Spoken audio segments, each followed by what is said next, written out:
شريك له وأشهد أن محمدا عبده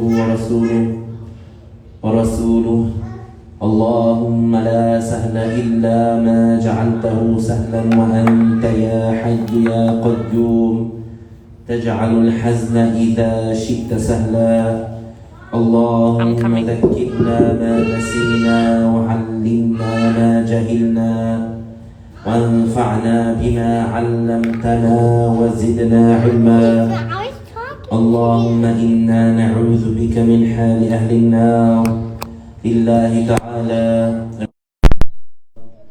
for the endowments He gives without Him being obligated, and I ask Allah to raise the rank of our beloved Prophet Muhammad sallallahu alayhi wasallam and to protect his Muslim nation.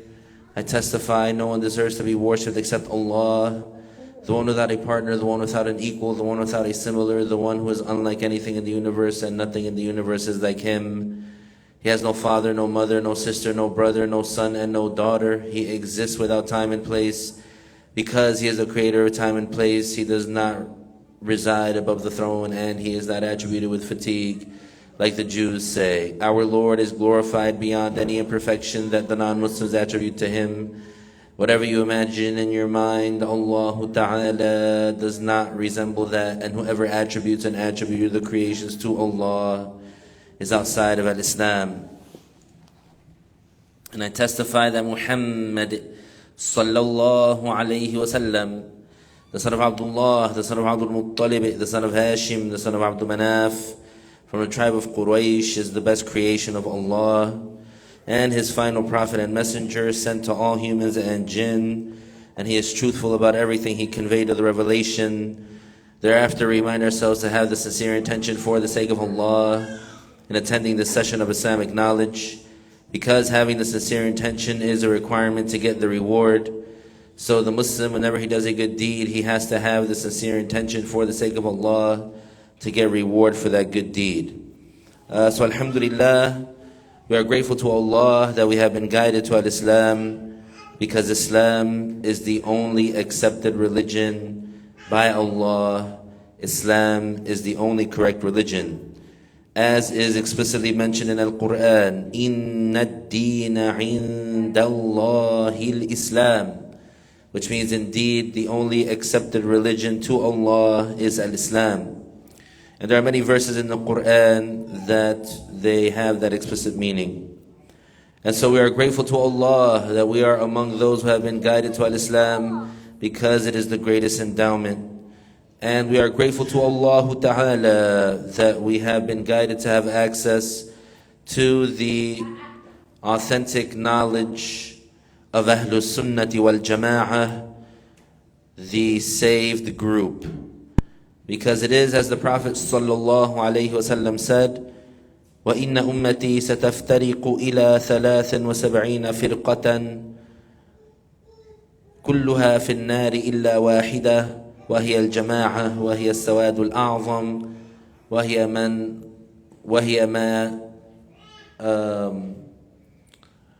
من كان على ما أنا عليه وأصحابي. So the Prophet sallallahu alaihi wasallam, he was explicit when he said, and indeed those who identify as Muslims will split up into 73 groups. All of them will be in hellfire except for one.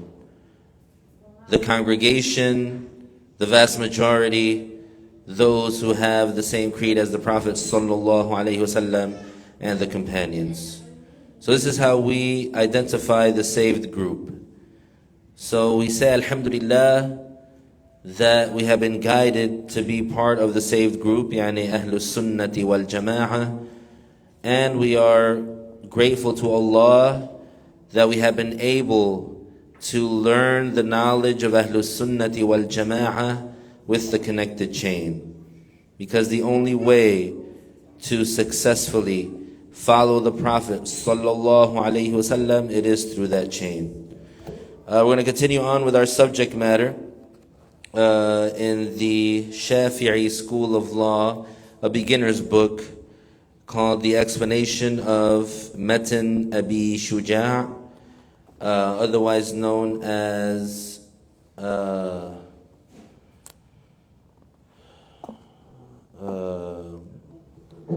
Al-Ghaya wa-Taqrib. So this is a beginner's book in the Shafi'i school of law, and it's widely known and widely taught as a part of the curriculum for the formal education of someone studying the sciences of Al-Islam. So we reached to page 144. We're talking about the conditions for the validity of the prayer, and we got to condition number 5, which is facing the Qibla. We did a deep dive on that. We spoke about the rule that is by consensus, which is mentioned by Imam Abu Hanifa radiyallahu anhu, where he said the Qibla of the people of the East is the West, the West is the East is the Qibla of the people of the West is the Qibla of the people of the East, the North is the Qibla of the people of the South is the Qibla of the people of the North. So the way that it's done is very easy. If you can't see the Kaaba, or you can't see someone who sees the Kaaba, then you figure out what direction you're in relative to the Kaaba. So if you are west of the Kaaba, which is the case for North America, then you have to face east. And depending how far up or down you are in terms of the position of the Kaaba, so if you're north of it, then you have to face towards the south. So if you're to the west of the Kaaba and north of it, then your direction that you're facing would be southeast. And the shape of the earth does not factor in to that equation. Yani, why is that? Because regardless of what shape the earth is in, whether it's a triangle or a cube or a pyramid or a cylinder, the cardinal directions remain constant. North would still be north, south would still be south, east would still be east, west would still be west. And Allah Ta'ala, He ordered us to face the Kaaba, not to face the beginning of a direction that if you change your trajectory, you'll eventually lead you to the Kaaba. No. You face a direction that if you were able to walk in a straight line without deviating, and regardless of, let's say, mountains or physical obstacles, you would eventually reach the Kaaba. And so this is known as the constant bearing, the rum line. Even it exists in geography, etc.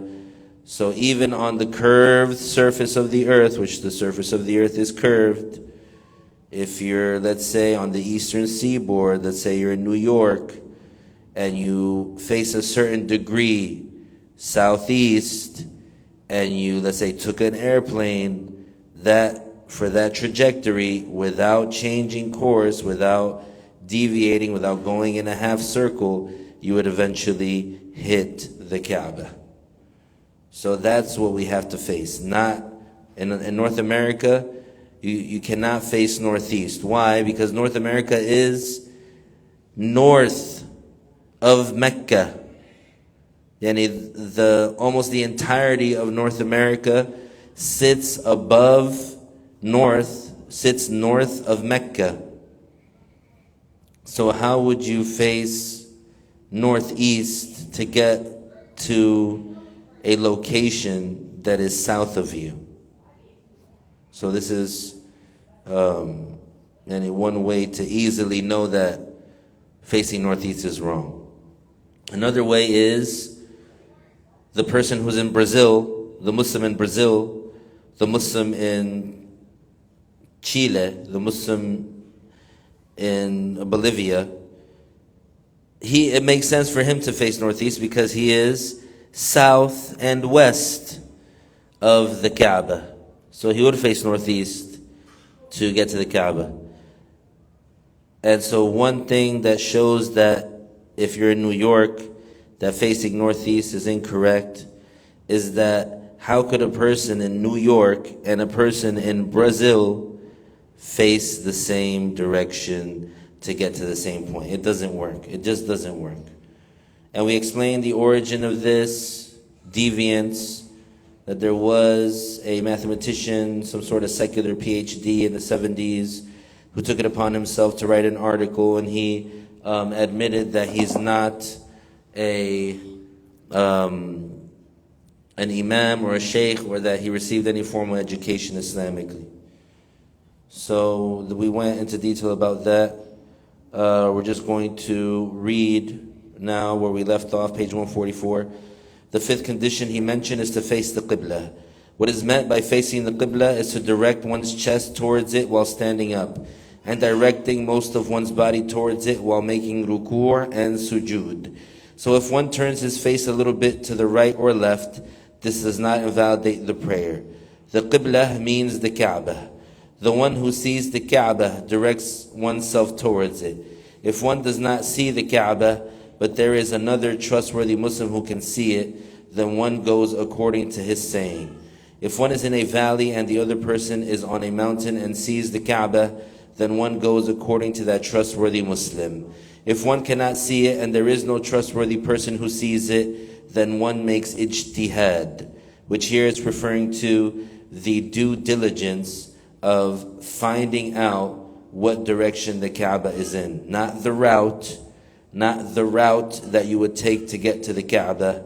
Not, for example, like how you go on Google Maps and you put in an address and then it takes you like on a road, you go up and then you make a left and then you make a right and then you turn in a curve and then you go here and go there, as opposed to it being a straight line taking you to that place. Why? Because there's buildings, there's shopping centers, there's obstacles in the way, so you got to get around them.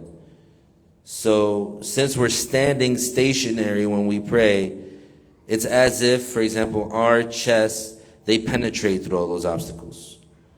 So that's what we follow, not the route. The author said, if one is away from the Kaaba, in such a case he relies on the stars, the sun, and other signs to make ijtihad, to do the due diligence. Facing the Kaaba is an easy matter. Allah did not order us to do what we are not able to do. This is why the rule to face the Kaaba is an easy rule which any Muslim can apply. Whether he is a scholar or a layman, whether he is in a field or on top of a mountain, it is easy to apply. If one is east of the Kaaba, one directs oneself towards the west. And if one is west of the Kaaba, one directs one's chest towards the east. And if one is north of the Kaaba, one directs oneself towards the south. And if one is south of the Kaaba, one directs oneself towards the north. If one is in between the north and the west of the Kaaba, one directs oneself to what is in between the south and the east, and so on. This is why Al-Imam Abu Hanifa radiyallahu anhu said, the one who is north of the Kaaba, he directs himself towards the south. The one who is south of the Kaaba, he directs himself towards the north, etc. And we already quoted the rule. The author said, note, if the saying of those who work in the field of astronomy or geography or mathematics or the like contradicts the religious sayings, one goes by the religious sayings of the prominent, trustworthy scholars. So this is a rule. It means that if Islamically the judgment, in order for us to apply the judgment, follow the judgment, arrive to the judgment, the religion designated for us a method to arrive to that judgment, then we cannot use any other method. So, Islamically, what method did the Islamic law prescribe for us to know where the Qibla is? It did not prescribe trigonometry. It did not prescribe triangulation. It did not prescribe taking into consideration the curvature of the surface of the earth and finding the shortest distance between 2 points. No. Rather, the Islamic law made it easy. If you're west of the Kaaba, you have to face east. If you're north of it, you have to face south. If you're south of it, you have to face north. Which is something that anyone can apply without any instrumentation. So he doesn't need even a compass to know which way is north or south. He can just look up to the sun, for example, and see where the shadows fall. If it's nighttime, he can find the North Star and see where it is. It's there. It's constantly there. It doesn't change its position.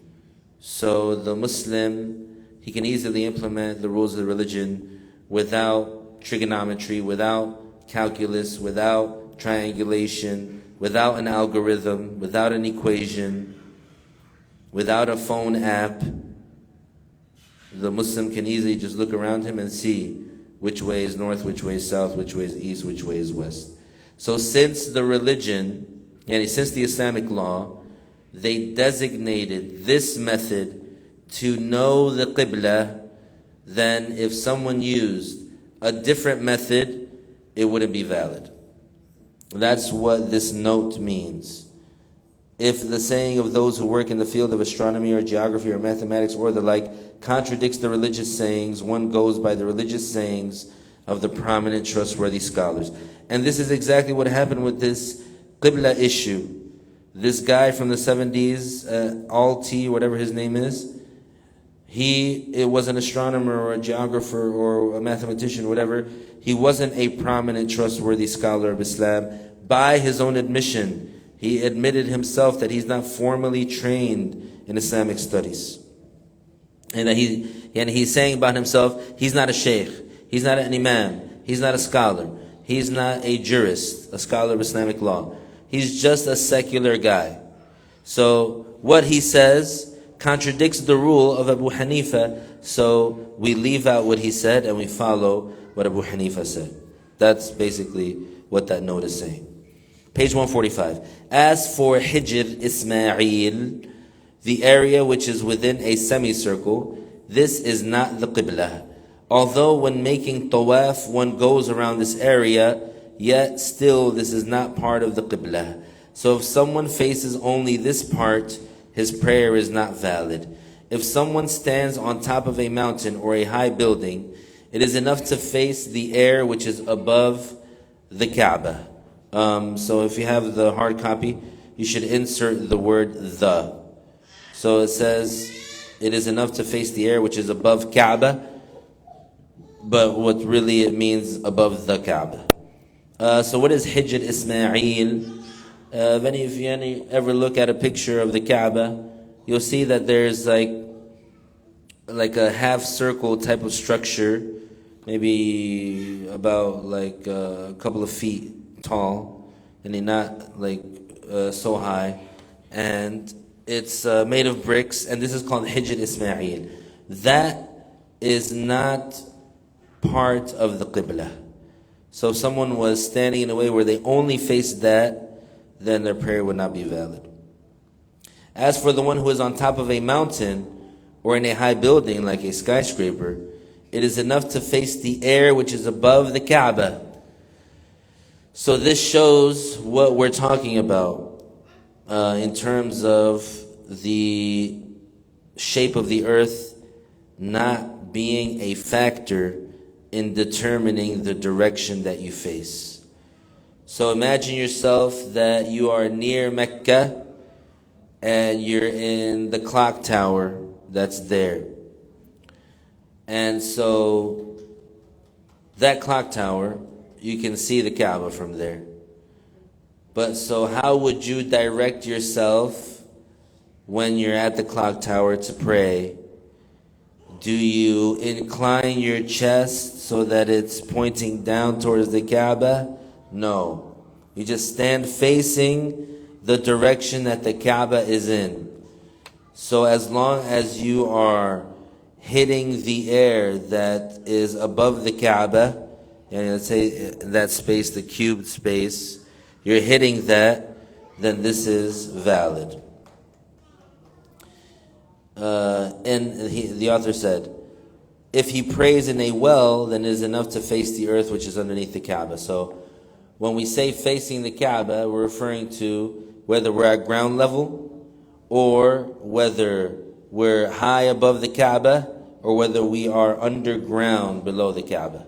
So if you're underground, you don't have to face up so that you would be hitting the Kaaba. No, you could face the direction where hypothetically, if the Kaaba extended downwards to your level, you would hit it. And the same thing for being high in the air, like on an airplane. If the Kaaba had extended that high, you would hit it. That's what counts. The author said it is permissible to pray without directing oneself towards the Qibla in two cases: in extreme fear in the battlefield and the like, and when praying the optional prayer while traveling and riding on an animal. If one is in the battlefield fighting, for example, hand-to-hand combat, and the person is unable to face the Qibla, in this case he does not leave out praying. He prays without facing the Qibla. He faces the direction he needs to face. He can pray in this case whether walking or riding, whether he is facing the Qibla or not. He does what he needs to do, and he prays while doing that, even if he needs to fight while praying. This is one case. So even if the Muslim is in the heat of battle, hand-to-hand combat, and he has his sword and he's swinging his sword and he's deflecting and parrying and stabbing and chopping, but the prayer time is near to be out, he needs to pray. He's not going to tell them time out and to go and pray and come back. No. He's going to have to go through the process of the prayer while he's moving and stabbing and parrying and blocking and chopping and stabbing. And he'll have the intention, he'll say Allahu Akbar, he'll recite a Fatiha, he will intend that he's going to ruku', intend that he's coming up, intend that he's going to sujood, intend that he's coming up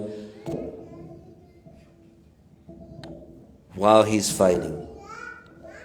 This is in the case of extreme fear. And not only, it doesn't only apply to the battlefield. So let's say that there was like an enemy chasing you and you had to run away to save your life, but the prayer time is almost out. You can pray while you're running, and as you are. So in this case,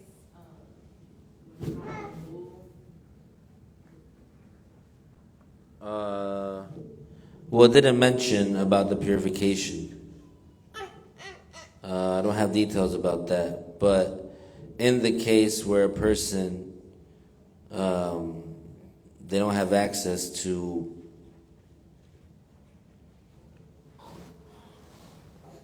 water or soil, then they pray as is and they make it up after. But for this case, we're talking about, does he have to face the Qibla or not? He can pray without facing the Qibla. he doesn't have to do any of the action intervals. He just makes Yeah, he does it, but just not by physically doing the movements, and in his heart. Yeah.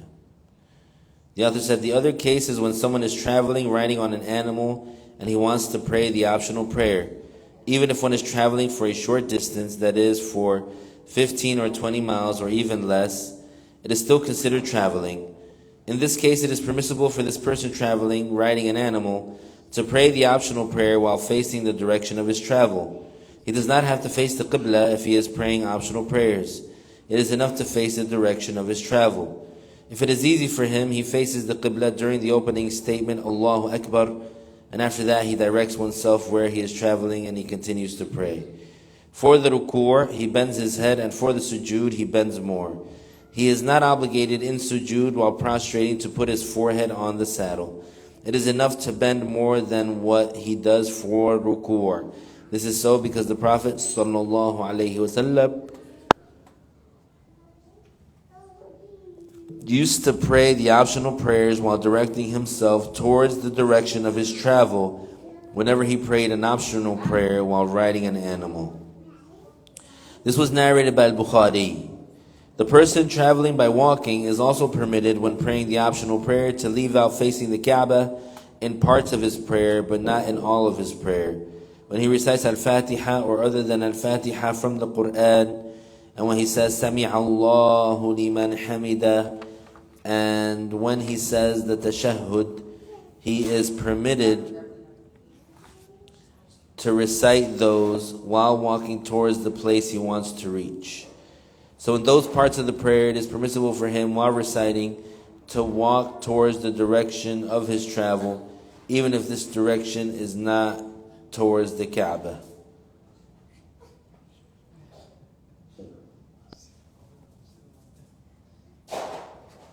So what is the author saying here?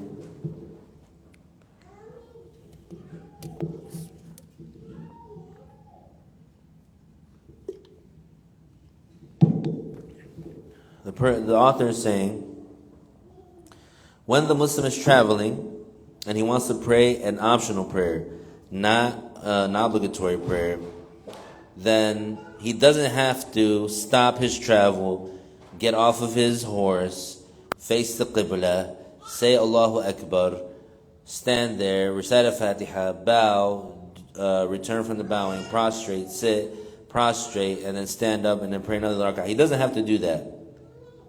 If it's easy for him, while he's riding the animal, he turns the animal towards the Qibla, says Allahu Akbar to enter to the prayer, then continues his journey facing whatever direction. And when he wants to make ruku', he leans forward.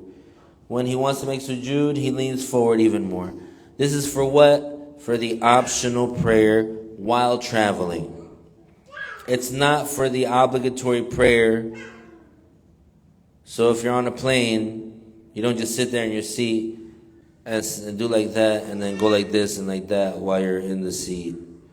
Why? Because you're able to stand. Secondly, there is space on the plane to pray. Maybe not a big jama'ah, but two people for sure, they can pray, one following the other.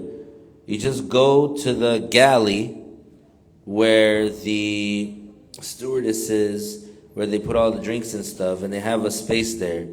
You go there, you find out where the Qibla is, and before you get there, you know where the Qibla is, you stand there, you say Allahu Akbar, and you get it done. What are they going to do? Throw you off the plane? Are they going to reroute and land because you're praying 2 rak'ahs or praying 4 rak'ahs? And if you're traveling like that on the plane, then if it's Dhuhr or Asr, you can pray 2.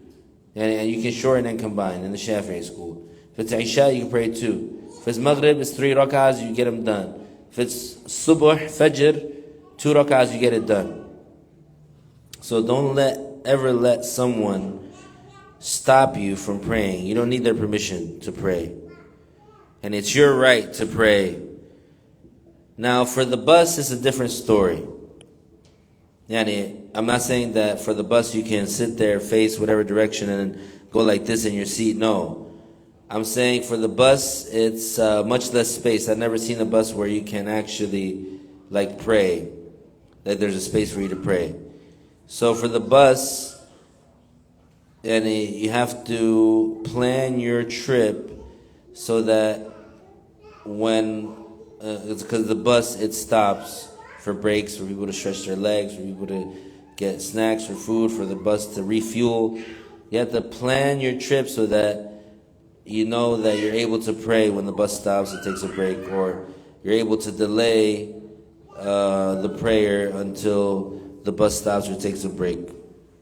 So keep that in mind. What some people do, subhanallah, on the bus, on the airplane, is not valid. It's not valid.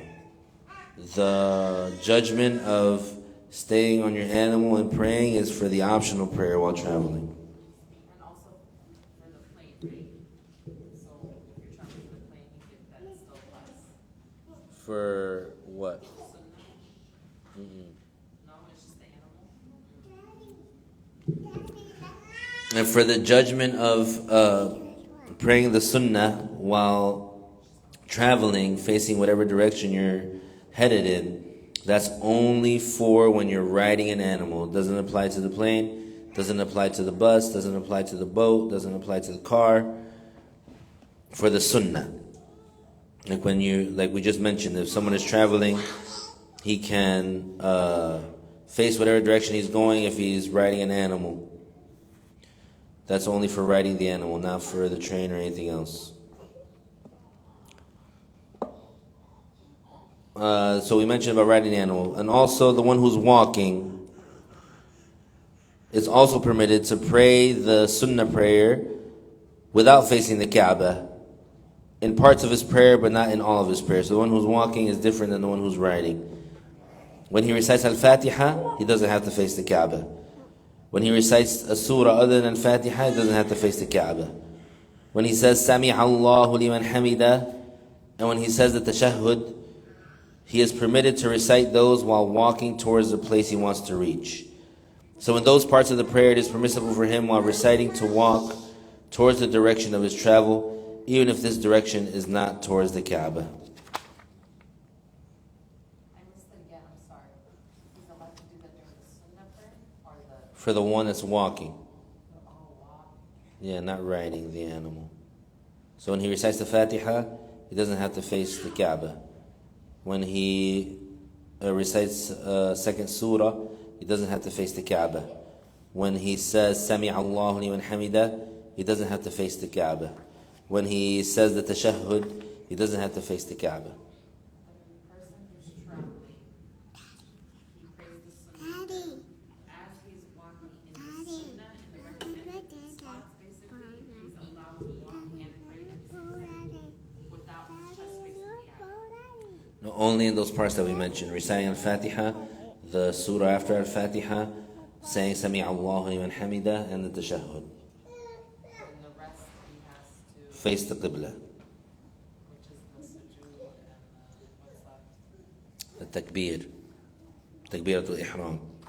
Entering. So entering the prayer and then the sujood, he has to stop, And ruku'. Kaaba. And ruku'.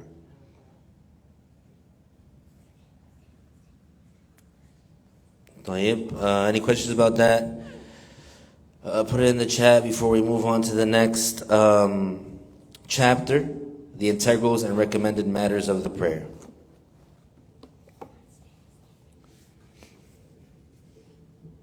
Are there anything in there?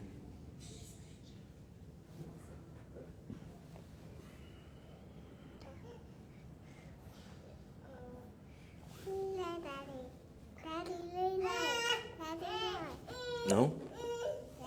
طيب. So we're moving on to page 147. The integrals and recommended matters of the prayer. The author said, the integrals of the prayer are 18.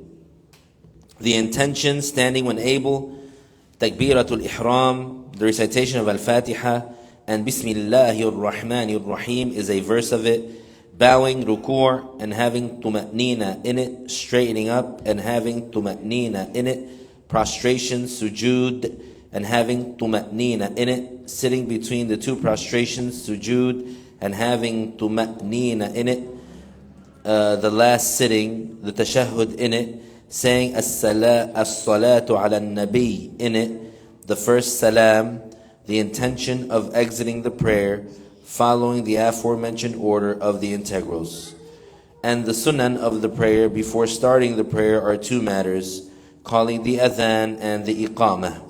And after starting the prayer, that is within the prayer, two matters, the first tashahhud and the qunut in the subuh prayer.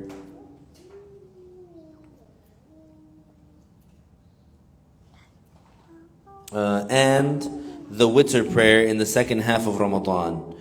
It has 15 other recommended matters: raising the hands when saying takbiratul ihram, when bowing ruku', and when straightening up from it, putting the right hand over the left, the tawajjuh supplication, footnote 227. It is also called the iftitah, opening supplication.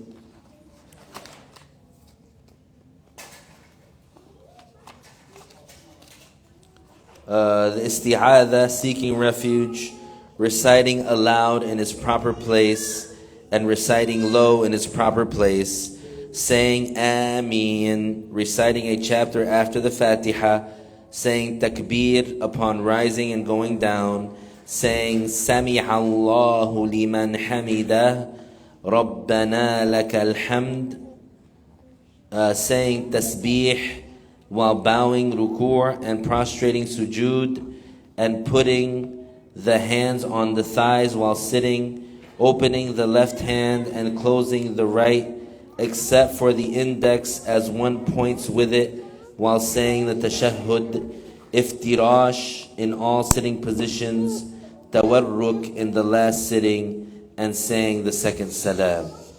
Footnote 228, the known sitting position in the prayer, that's al-iftirash. That's where the person, they sit on their left foot and they have their right foot out to the side, and they point their toes towards the qibla with like their heel in the air. This is al-iftirash. And so it's sunnah to do that position, that sitting, in all the sittings in the prayer, except for the final one, in which it's sunnah to do tawarruk. And the footnote 229, it says the known sitting position for ending the prayer, which is not sitting on the left foot, just putting the buttocks on the ground and still having the right foot in the same position. And we're going to talk about that, the description of it, like how the scholars describe it. So that was the metin, all that we read is the metin. So imagine memorizing all that, mashallah. The students of knowledge, they memorize all that. Word for word. That one is not just like, you paraphrase it. No, you memorize that word for word. The paraphrasing can occur with the explanation. Now we're going to mention the explanation. Judge Abu Shuja' mentioned that the integrals of the prayer are 18 because he counted the intention of ending the prayer as an integral. However, this is a weak saying. This is not the reliable saying. The reliable saying in the Shafi'i school is that the intention to exit the prayer is not an integral. It is only a recommended matter. So Abu Shuja', and in this, it does happen a few times in his book where he mentions the weaker saying, or the weak saying in the Shafi'i school. Some explainers of the metin, they basically replaced the weak sayings of Abu Shuja' in the explanation with the stronger sayings, or with the strong saying in the Shafi'i school. So this is one of those cases. The explainer here in this case, he mentioned that it is not an integral for the validity of the prayer. It is not an integral of the prayer to intend that you're leaving the prayer as you're saying the closing salam. Rather, the correct stance or the correct saying is that it's recommended. And we're going to talk about it in detail. Hence, according to the reliable saying, the integrals are 17. This includes counting the tuma'nina in the 4 places where it is required as a separate integral. So another different way of listing and numbering the integrals is counting all the places where you need to have tuma'nina as one integral. But if one considers the tuma'nina in the 4 places as one integral, then the number of integrals is 14. If one does not mention the tuma'nina at all and rather considers it something that is part of other integrals, then the integrals are 13. And so there's another way of numbering it where the tuma'nina itself is not counted as an integral on its own at all. It's just counted as an attribute of that physical integral that you're doing. Because if you notice the tuma'nina, you have to have it in ruku', you have to have it in i'tidal, you have to have it in sujood, you have to have it in sitting, you have to have it in the sitting. So some scholars of the Islamic law, they counted the tuma'nina as part of the ruku' itself. So they would say the integral is ruku', and they would say that in order for it to be called that integral, you had to have tuma'nina in it, and they didn't count it as a separate one. So if one sees in some Shafi'i books that the number of integrals of the prayer are 17, and in others they are 14, and in others they are 13, this is due only to the difference in how they count the integrals. They do not have a difference about what is required for the prayer to be valid. So we'll start with number 1, the intention. There is a consensus among the Muslims that the prayer is not valid without the proper intention. There is no difference of opinion about this matter. Intention means to intend to do something, to intend that you are doing this thing, which is the prayer in this case, at the beginning of the action. In regards to the prayer, the intention is established while saying the opening statement, Allahu Akbar. If one is praying an obligatory prayer, then the intention has to include this matter. That is, that this prayer is an obligatory one. If one is praying a prayer that has a specific reason, like praying the prayer to ask for rain or the eclipse prayer, then in this case, one needs to mention this reason within the intention. One includes it in one's intention. So one would make the intention, for example, that I am now praying the prayer of the eclipse of the sun. Something like that. If, however, one makes the intention and all what one thinks about in the intention when saying Allahu Akbar is that I am praying now, and one does not think about the reason of one's prayer, it does not occur to one's mind at all at the beginning, then in this case one's prayer is not the prayer of the eclipse, because the eclipse prayer has a specific reason, and one needs to include this reason in the intention. If the prayer has a specific time in which it should be conducted, then one needs to include this time in one's intention. For example, if one is praying the Dhuhr prayer, the time of this prayer is the Dhuhr time. So it is not enough for one to have the intention that I am now praying an obligatory prayer without including in the intention the time of this prayer, that is the Dhuhr prayer or the Asr prayer. Rather, one needs to do that. If the prayer is not an obligatory prayer, it does not have a specific time nor a specific reason, it is just an optional prayer, like if one wakes up at night and wants to pray for the sake of Allah, it is enough for one's intention to be valid to say in one's heart, I now pray. Because it is not an obligatory prayer and it does not have a specific time nor a specific reason. So for the intention, they're saying that if it's an obligatory prayer, then you have to specify that it's obligatory. If it's a recommended prayer that's done for a reason, like the eclipse prayer or like asking for the rain, then in his intention he has to specify that he is now praying the sunnah prayer asking for the rain, or the sunnah prayer of asking for the rain, so that he would get the reward for that. If he doesn't, in the case of the sunnah, if the person, it doesn't cross his mind at all to have an intention, he just intends, for example, I now pray. So this would be a valid prayer, but it would just be an absolute sunnah prayer, not specific to an occasion or a time. Number 2, to stand if one is able. This means to stand on one's feet in a way that one is considered normally standing up, not on the knees, for example. If one cannot stand up except with the help of a stick or someone else, then one is obligated to seek that help and stand up if one is able. This means if he can stand up with the help of a person to start his prayer by saying Allahu Akbar while standing up, and then this person asks for a salary to come at the time of each prayer to help in that, and the one who is in need of that is able to pay that salary, then one is obligated to pay that money. Allahu Akbar. So we see how important it is to know the religious rules. If a person, for example, he could only pray if he's propped up, and he doesn't have anything to prop him up. He doesn't have a wall, he doesn't have a chair, he doesn't have this, he doesn't have that, he doesn't have a cane, he doesn't have a staff, he doesn't have a walking stick.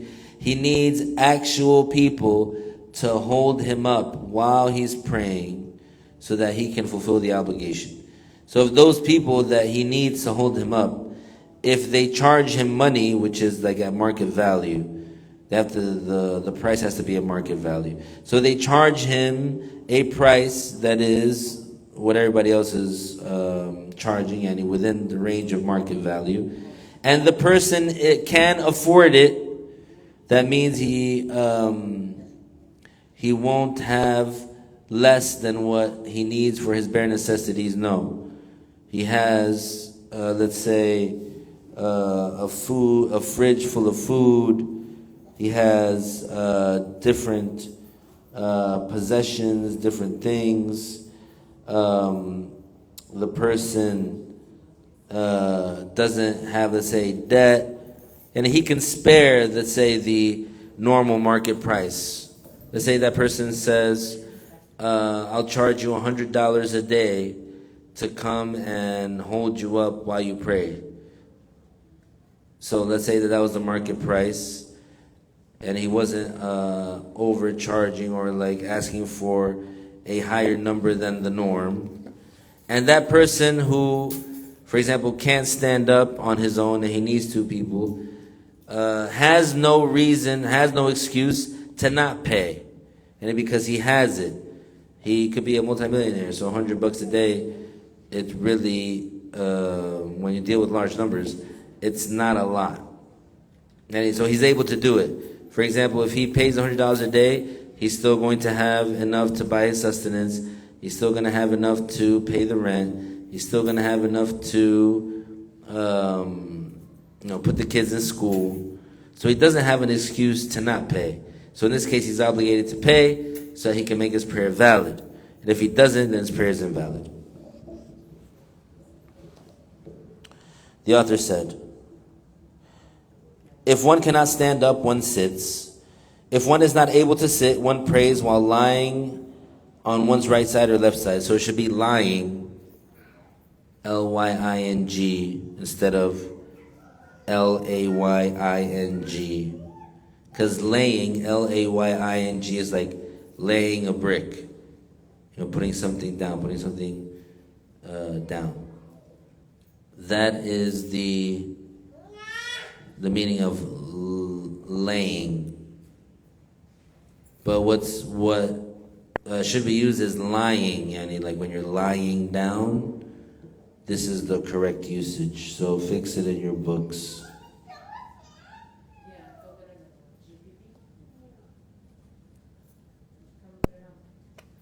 The author said,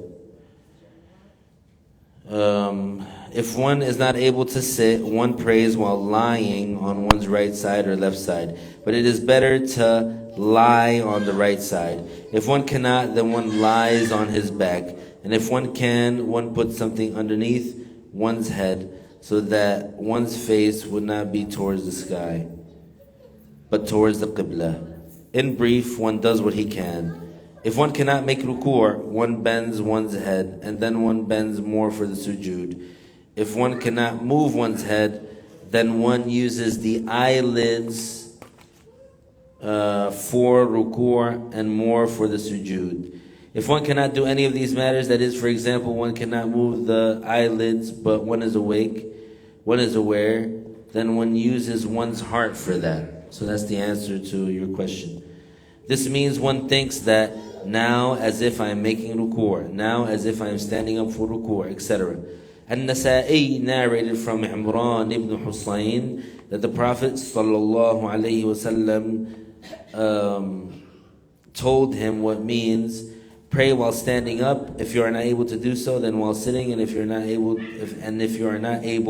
then while lying on your side, and if you are not able, then while lying on your back. Allah does not obligate one to do. Allah does not obligate one to do what one is not able to do. So this is la yukallif. This is what the meaning of la yukallifu Allahu nafsan illa wus'aha. Allah does not obligate one to do what one is not able to do.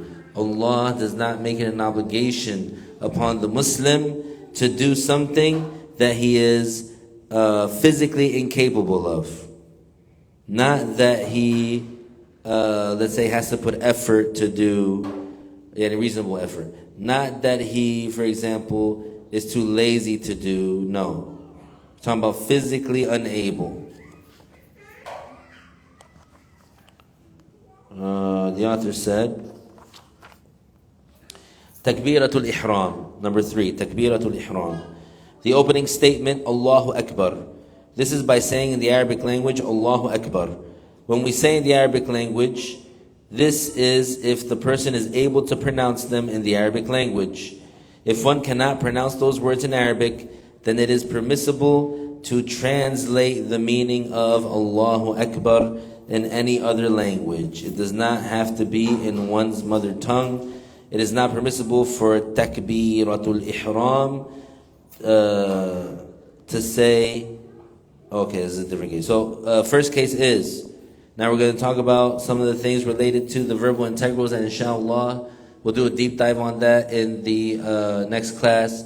But for now, for specifically entering into the prayer and saying Allahu Akbar, if the person is unable to say it, he can translate it in his language. It does not have to be in one's mother language. No, it means if he can't say Allahu Akbar in Arabic, he can say the meaning of it in any other language. The translation of it in any other language. Yes, for the verbal, it's only that. There might be some others, I just don't remember right now. He'll mention it. So then he says it is not permissible when entering into the prayer to say Akbar Allah, to invert the two statements, because the correct order is Allahu Akbar. So would it be valid or permissible to try and enter into the prayer by saying Akbarullah? It is not permissible to say the term Akbar before saying Allah. It is not valid. It is not permissible to separate the term Allah from the term Akbar with a long separation. So if the person says Allah, and then there's a long separation, and then he says Akbar, this is not valid. Saying Allahu alladhi la ilaha illa huwa al-hayyul qayyum Akbar is considered a long separation. If one does that, this is not considered a valid opening of the prayer. If one separates them with one word, such as saying Allahul Jaleelu Akbar, it is valid. One has to establish the meaning. One has to establish the intention while saying Allahu Akbar as mentioned. It means when saying Allahu Akbar, at that moment, one thinks that now one is starting to pray the obligatory prayer of Dhuhr, for example, Allahu Akbar. And when saying Allahu Akbar, one thought about another matter. So while saying Allahu Akbar, one did not have the proper intention in one's heart. In this case, one's prayer is not valid. One has to have the intention during Takbiratul Ihram. So this is the last thing that we'll mention. Basically, the author is saying that the intention when, or what is considered to be that the person had the intention to pray, if in between him saying Allahu and Akbar, in between from when he starts with the name of Allah and when he ends with the Ra of Akbar, in between that time, he has to have that intention in his heart that he's praying, for example, the obligatory Dhuhr prayer. If for one reason or another he's distracted and his heart is completely void of any intention when he says Allahu Akbar, then his prayer would not be valid.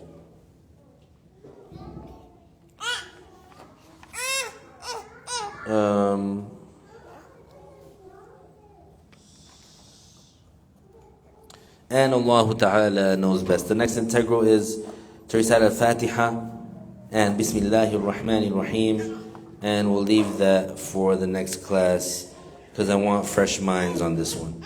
There's some details related to reciting the Fatiha. Are there any questions? Put it in the chat.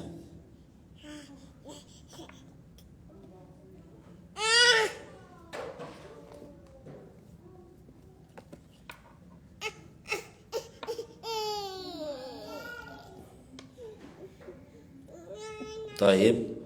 I didn't see any questions. I can't see the other chat. So نهلل لا إله إلا الله اللهم صل على سيدنا محمد وعلى آله وصحبه وسلم رب اغفر لي وللمؤمنين والمؤمنات وبارك الله فيكم. السلام عليكم.